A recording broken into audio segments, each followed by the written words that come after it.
ছাড়ি, তোকে যে 1 কেজি খাসির মাংস আনতে বলেছিলাম সেটা কোথায়? আম্বানির ছেলের বিয়েতে কম পড়ছিল, দান করে দিয়েছি। কি? রাতে খাসির মাংস দিয়ে আমার বর মদ না খেলে আমায় চুষতে দেবে না। শালা বোকা।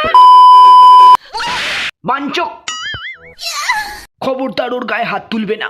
ওর বয়ফ্রেন্ডের বিচির চুল বিক্রি করে খাসির মাংস কিনেছে। ওই খাসির মাংসের উপর তোমার কোনো অধিকার নেই। তুমি আমাকে এত বড় কথা বললে, আজ থেকে আমি আর তোমাকে চুষে দেব না।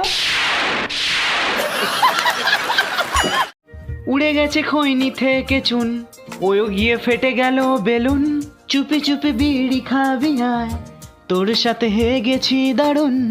একার গুটকা খাবি কতদিন, আমাকে সঙ্গী করে নে। বিমলে জর্দা মিশিয়ে আমার গালে ঢেলে দে। তুই হুক্কা দিয়ে চুল্লু খেয়ে ধরিয়ে দে পোঁদে আগুন।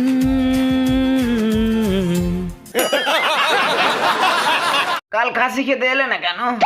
একদিন তোমার সাথে খাসি খাইনি বলে এত রেগে গেছো, কাল যদি কেউ আমার লেগ পিস খেয়ে নেয় তখন কি করবে? কেটে ফেলবো টলকে আর ফুলিয়ে দেবো তোমার 2 ফুটবলকে। এত ভালোবাসো আমার মনটাকে? বাল ভালোবাসি তোর মনকে। আমি তো শুধু তোর সাথে খাসির মাংস খেতে চাই, তোর লেগ পিসে কামড় বসাতে চাই।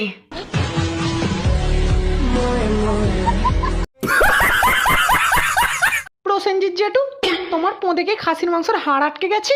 একটা অপরিচিত সেক্সি পাঁটার বিচির ঝোল দিয়ে মাল খাবে বলে তুমি হুট করে পাঁদারে হেগে এলে।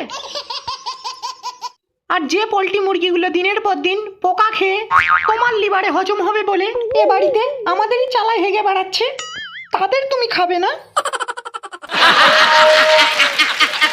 পূজা, প্রসেনজিৎ নিজের মনের ইচ্ছায় খাসি খাচ্ছে না।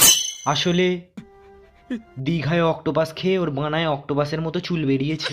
তাহলে বাড়ির পোল্ট্রি মুরগিগুলো কি হবে? আজকে বাজারে যাবো, বাজারে গিয়ে একটা পিঙ্ক কালার একটা বগল কাটা বেশি আর কিনবো।